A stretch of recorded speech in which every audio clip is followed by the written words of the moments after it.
പരിശുദ്ധാത്മാവായ ദൈവമേ ഞങ്ങളിൽ വന്ന് നിറയണമേ. പരിശുദ്ധാത്മാവായ ദൈവമേ ഞങ്ങളിൽ വന്ന് നിറയണമേ.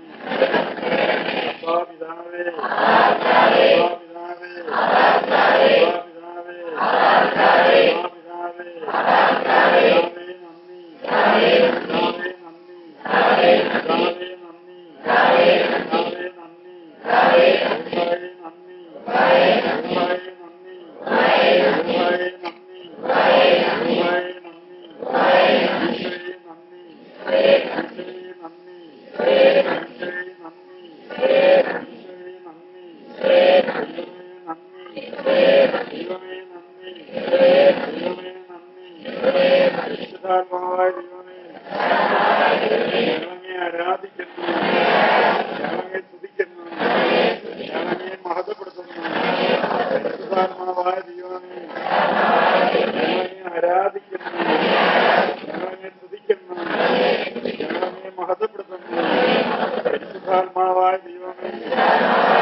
ദൈവത്തെ സ്നേഹിക്കുക എന്ന് പറയുന്നത് ദൈവത്തെ ഭയപ്പെടുക എന്നുള്ളതാണ്.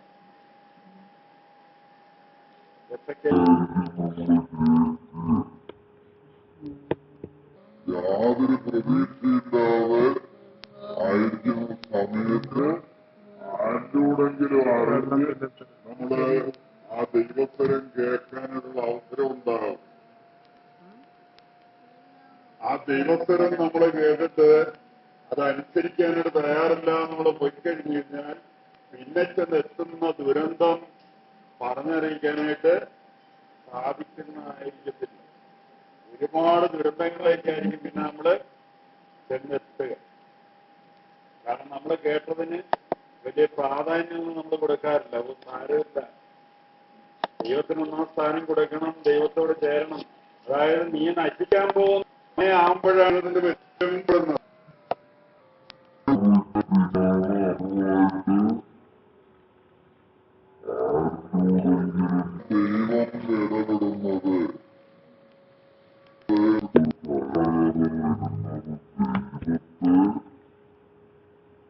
ഭയമില്ലാതുകൊണ്ടാണ്. കാരണം ദൈവത്തെ നമ്മള് ഭയപ്പെടുന്നത് എല്ലാവിധ അനുഗ്രഹങ്ങൾ തരുന്ന ദൈവമാണ്. എല്ലാവിധ നാശം അനുവദിക്കുന്നതും ദൈവം തന്നെയാണ്.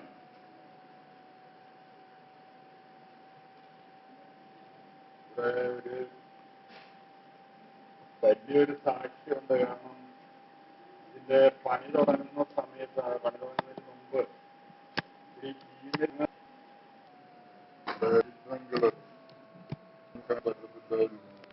എടുത്ത് വാട്ടിന്റെ കൊണ്ടുപോകണം.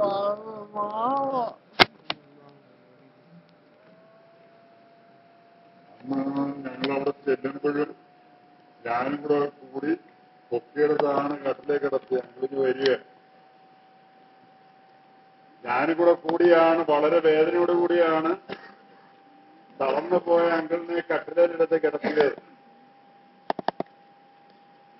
അന്ന് അവിടെ വെച്ച് അങ്കിളിനോട് പറഞ്ഞ് മരിയപ്പതിന്റെ പണി പൂർത്തിയാകുമ്പോൾ അങ്കിള് തന്നെ അവിടെ വന്ന് എത്തും എന്നവിടെ പറഞ്ഞിട്ടായിരുന്നു 2 മാസത്തിന് മുമ്പ് ഭവനത്തിൽ നിന്ന് ശരീരം മൊത്തം തളർന്ന് പോയ വ്യക്തിയാണ് ഇപ്പൊ നിങ്ങളുടെ മുന്നില് നിൽക്കുന്നത്. കർത്താവ് കൊടുക്കുന്ന രോഗശാന്തി എന്ന് പറയുന്നത് നിസ്സാരമല്ല, ചെറുതല്ല. ഏതെങ്കിലും മുന്നറിയിപ്പുകൾ ദൈവം നമുക്ക് തരുമ്പോൾ അതിനെ നമ്മൾ അനുസരിക്കേണ്ടത് എന്തിനു വേണ്ടിയിട്ടാണ്? തകർച്ചയ്ക്ക് നിർത്താതിരിക്കാൻ. നമുക്ക് അങ്ങനെ നേരെ കരങ്ങൾ നീട്ടിപ്പിടിച്ചിട്ട് ആ കുടുംബത്തിന് വേണ്ടിയിട്ട് നമുക്ക് പ്രാർത്ഥിക്കുക. യേശുവേ നന്ദി.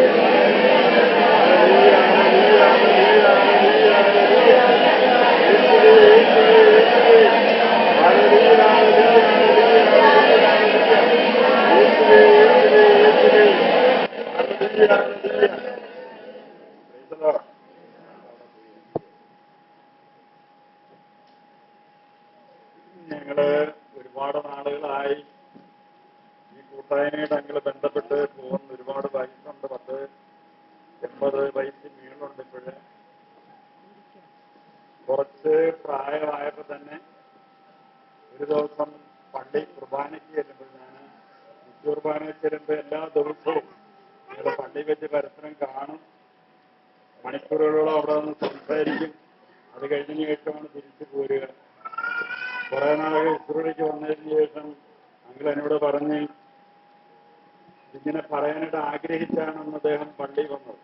വീട്ടിൽ നിന്ന് അതെല്ലാം ഒരുങ്ങി ആഗ്രഹിച്ച് പള്ളി വന്ന്, ഇനി മുതൽ ഞാൻ വരുന്നില്ല, പ്രായമായില്ലയോ, കർത്താവിന്റെ ശുശ്രൂഷയ്ക്ക് വരാനായിട്ട് സാധിക്കത്തില്ല എന്ന് പറയാനായിട്ടല്ല ഒരുങ്ങി ആഗ്രഹിച്ചായിരുന്നു അന്ന് പള്ളി വന്നത്. കുർബാനയെല്ലാം കഴിഞ്ഞതിന് ശേഷം പുറത്തിറങ്ങി ഇത് പറയാനായിട്ട് എൻ്റെ അടുക്കിലേക്ക് നടന്നു വരുമ്പോഴേ അങ്ങോട്ട് പറഞ്ഞ്, എപ്പോഴാണോ നിങ്ങൾ മരിക്കുന്നത് ആ നിമിഷം വരെ കർത്താവിന് വേണ്ടി ശുശ്രൂഷ ചെയ്യണമെന്നാണ് പിതാവ് ആഗ്രഹിക്കുന്നത്. അതിനിടയ്ക്ക് വെച്ച് പോകാനുള്ള അനുമതി ഇല്ല. കുറച്ചു നേരം എന്നെ നോക്കി എന്നിട്ട് എന്നോട് ചോദിച്ച്, ഞാനെന്റെ മനസ്സിൽ ചിന്തിച്ച് പറയാമെന്ന കാര്യമാണല്ലോ ഇത്. എന്റെ മനസ്സിൽ ചിന്തിച്ചുകൊണ്ട് ഞാൻ പറയാമെന്ന കാര്യമാണിത്.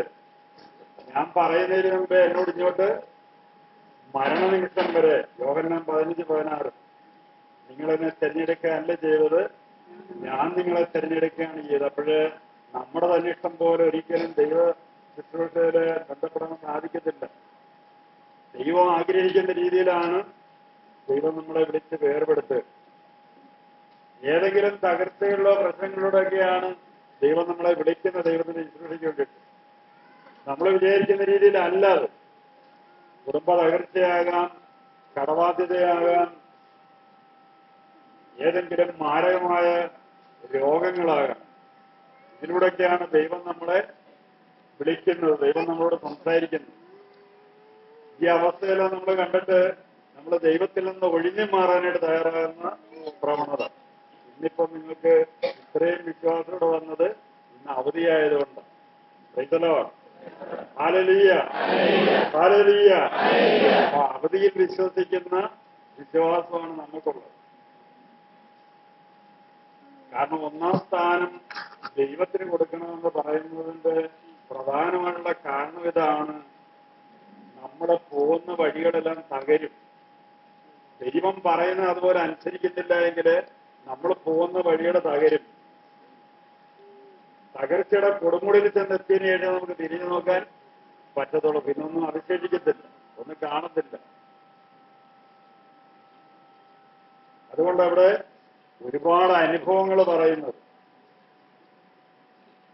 ദൈവം നിന്നെ ശുശ്രൂഷിക്കുന്നു എന്ന് പറയുന്നത് ചോദിക്കുന്നത്, അങ്ങനെ പോയാൽ പിന്നെ എന്റെ വീടാര് നടത്തും, എന്റെ കുടുംബമാര് കൊണ്ടുപോകും, ഭാര്യയ്ക്കും മക്കൾക്കും ഒക്കെ ചെലവിനാര് കൊടുക്കും? ആ വ്യക്തി ഈ ഭൂമിയിൽ നിന്ന് തന്നെ കുറച്ച് മാറ്റപ്പെട്ടു കഴിയുമ്പോൾ ആ വ്യക്തി മരിച്ച് വേർപെട്ട് അപ്പൊ പിന്നെ ആരാ കൊടുത്തതൊക്കെ? ഒന്നോ രണ്ടോ അനുഭവങ്ങളല്ല, ഒരുപാട് അനുഭവങ്ങൾ. ദൈവം നമ്മളോട് സംസാരിക്കും. ആരിലൂടെ എപ്പോഴെങ്ങനെ നമുക്കൊരിക്കലും തിരിച്ചറിയേണ്ട സാധിക്കും. അതുകൊണ്ടാ പറയുന്നത്, നീ അനുസരിക്കാൻ തയ്യാറെങ്കിൽ നീ ഐശ്വര്യം ആസ്വദിക്കും, ധിക്കരിക്കാനാണ് തയ്യാറെങ്കിൽ നീ വാളിനിരയാകും. Hallelujah, hallelujah. യേശുവേ നന്ദി, യേശുവേ നന്ദി, യേശുവേ നന്ദി. നമുക്ക് നമ്മളെ തന്നെ തിരിച്ചറിയാൻ കഴിയാത്തതാണ് നമുക്ക് പറ്റുന്ന പരാജയം. കാരണം ദൈവത്തെ നമ്മൾ ഭയപ്പെടുക എന്ന് പറയുമ്പോഴേ നമ്മുടെ ഏതെങ്കിലും കാര്യങ്ങൾ നേടി നടന്നു പോകാനുള്ള കാര്യങ്ങളല്ല. ഞാൻ പറയുന്ന വാക്ക്, പ്രവൃത്തികൾ ഇതെല്ലാം ദൈവദൂഷണത്തിന്റെ കാരണമായിട്ട് തീരും. ആവശ്യമില്ലാത്ത സംഭാഷണങ്ങള്, ആവശ്യമില്ലാത്ത കേൾവികള്. അതുകൊണ്ട് ഞാനിവിടെ പറയുന്നത്, നമ്മള് പള്ളിയിൽ പോയി കഴിഞ്ഞാൽ പള്ളിമുറ്റത്ത് നിന്ന് ദൈവവചനമോ ദൈവബോധ്യങ്ങളോ അല്ലാതെ ഒരു വാക്ക് പോലും അവിടെ ഉച്ചരിക്കാനായിട്ട് അനുവാദമില്ല. കാരണം ആ പള്ളി അങ്കണം എന്ന് പറയുന്ന അതിവിശുദ്ധ സ്ഥലമാണ്. അത് ഏക്കർ കണക്കിനുള്ളതായിരിക്കാം. ആ കോമ്പൗണ്ടിൽ ചെന്ന് കഴിഞ്ഞു കഴിഞ്ഞാൽ പിന്നെ വ്യർത്ഥമായ ഒരു ചിന്ത പോലും ഉണ്ടാകാൻ പാടില്ല. അത്രമാത്രം അതിവിശുദ്ധമായിട്ടുള്ള സ്ഥലമാണത്. അതാണ് മോശയോട് ദൈവം പറഞ്ഞത്, മോശയെ നിയമിക്കുന്ന സ്ഥലം പരിശുദ്ധമാണ്. എന്റെ കാലിലെ ചെരുപ്പ് അഴിച്ച് മാറ്റുക. എല്ലാ വേഷത്തിലേക്കും പോകുന്ന ചെരുപ്പും കൊണ്ട്. Hallelujah, hallelujah, hallelujah. അപ്പൊ ദൈവസ്വരം കേൾക്കുമ്പോൾ നമുക്ക് നിസ്സാരമായിട്ട് തോന്നും. ദൈവം നമ്മളോട് സംസാരിക്കുമ്പോൾ നമുക്കത് വെറും നിസ്സാരമായിട്ട് തോന്നും. അതൊന്നും വലിയ കാര്യമില്ല. നമുക്ക് അതിനേക്കാൾ വലിയ കാര്യമായിരിക്കും ലോകത്തുള്ള. എന്നാല് ദൈവം കൈവിട്ടിരിക്കുന്നു, അല്ലെ ദൈവം കൈവിട്ട് കഴിഞ്ഞിരിക്കുന്നു എന്ന് ദൈവാത്മാവിലൂടെ വെളിപ്പെട്ട് കിട്ടിയാൽ പിന്നെ ആ സ്ഥലവോ ഇടവോ വ്യക്തി പിന്നെ നോക്കണ്ട. Hallelujah, hallelujah. യേശുവേ നന്ദി, യേശുവേ നന്ദി. ഒരേ കാര്യങ്ങൾ ചെയ്യുമ്പോഴും നടക്കുമ്പോഴും നമ്മൾ വിചാരിക്കുന്നത് നമ്മുടെ മഹത്വം നമ്മുടെ കഴിവുകൊണ്ടോ നടക്കുന്നതാണെന്നാണ് നമ്മുടെ ചിന്തിക്കുന്നത്. അതുകൊണ്ടാണ് ഇവിടെ ഈ പണി തുടങ്ങുന്നതിന് മുമ്പ് തന്നെ അഗ്രായി പ്രവാചക പുസ്തകം 1-ാം അധ്യായം 2-ാം അധ്യായം വായിക്കാനായിട്ട് പറഞ്ഞിരിക്കുന്നത്. ആ വചനത്തിൽ എന്ത് പറയുന്നു അത് തന്നെയാണ് നിങ്ങൾക്കിവിടെ കാണാൻ സാധിക്കുന്നത്. ജെറിക്കോ പ്രാർത്ഥനയിലൂടെ എന്താണ് സംഭവിച്ചതെന്ന് ജെറിക്കോ പ്രാർത്ഥനയിലൂടെ വന്നിട്ടുള്ളവർക്കറിയാം. ഇവിടെ ജെറിക്കോ പ്രാർത്ഥന നടന്നുകൊണ്ടിരിക്കുന്നത് ഇപ്പോഴും നടക്കുന്നു. ആ ജെറിക്കോ പ്രാർത്ഥനയാണ് ഇത്രയും പെട്ടെന്ന് ഇങ്ങനെയൊക്കെയുള്ള ഒരു മാറ്റം ഇതിന് വരുത്താനായിട്ട് പിതാവ് ഇടയാക്കിയത്. Hallelujah, hallelujah. ദൈവം ഒരു കാര്യം പറഞ്ഞു കഴിഞ്ഞാൽ അതിന് മാറ്റമില്ല. അതിന് മാറ്റം വരാണ്ട് സാധിക്കത്തില്ല. കാരണം അരൂപിയായിരിക്കുന്നവൻ രൂപത്തിൽ വന്ന് നിന്നോട് സംസാരിച്ചിട്ട് നീ അനുസരിച്ചില്ല, അംഗീകരിച്ചില്ല. ആ രൂപത്തിൽ വന്ന് സംസാരിച്ചപ്പോഴ് അന്ന് പറഞ്ഞ് ഞങ്ങൾക്ക് മോശയുണ്ട്, അബ്രഹാം ഉണ്ടെന്നൊക്കെ പറഞ്ഞു. എന്നാല് ആ രൂപമില്ലാതെ ഇതാ ഇന്ന് നിന്റെ മുന്നില് അരൂപിയായിരിക്കുന്നവൻ, സഹായകനായ പരിശുദ്ധാത്മാവ്, ഞാനിതാ പിതാവിന്റെ മുന്നില് എത്തിയിരിക്കുന്നു എന്നുള്ള അടയാളമാണ് പരിശുദ്ധാത്മാവ് ഭൂമിയില് വന്നിരിക്കുന്നത്.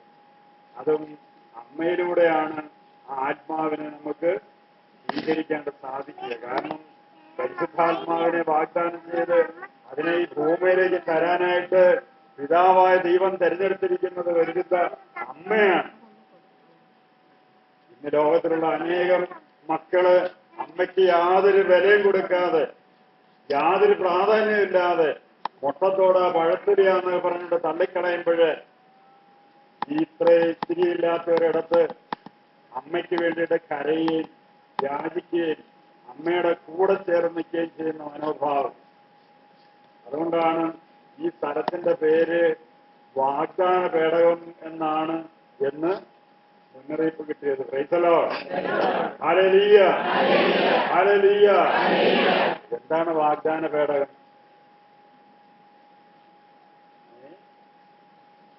എന്താണ് വാഗ്ദാന പേടകം?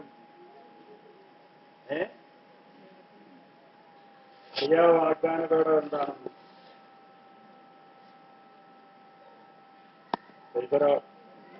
പരിശുദ്ധ അമ്മയാണ് വാഗ്ദാന പേടകം. Praise the Lord.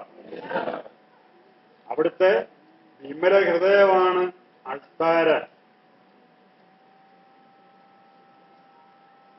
അപ്പോഴ് നിങ്ങളിവിടെ വരുമ്പോ നിങ്ങൾ കേൾക്കുന്നുണ്ട്, ഇത് അമ്മയുടെ മടിത്തട്ടാണ്, അമ്മയുടെ മടിയാണ്. കഴിഞ്ഞ ആഴ്ച ഞാൻ പറഞ്ഞതാണ്, അമ്മയുടെ മടി കഴിഞ്ഞ 2-3 മാസത്തിന് മുമ്പ് കിടന്ന പോലെ കിടക്കാനുള്ളതല്ല അത്. അമ്മയുടെ മടി അതിവിശുദ്ധമാണ്. അതുകൊണ്ടാണ് ഇത് ഇങ്ങനെയൊക്കെ ആയിത്തീർന്നിരിക്കുന്നത്. അമ്മയിൽ ആശ്രയിക്കുന്ന ഒരുവൻ പോലും നശിച്ചു പോവില്ല, നഷ്ടപ്പെട്ടു പോവില്ല. വലിയ മാറ്റങ്ങൾക്കത് കാരണമായിട്ട് തീരും. നമ്മൾ സ്വയമാണ് പ്രകരം ഏറ്റുമേടിക്കുന്ന പിശാചിന്റെ കാര്യങ്ങളിൽ. കേൾക്കുന്ന അനുസരിക്കത്തില്ല. എവിടെയെങ്കിലും പ്രാർത്ഥനയ്ക്ക് പോയി ദൈവം ഏതെങ്കിലും മുന്നറിയിപ്പ്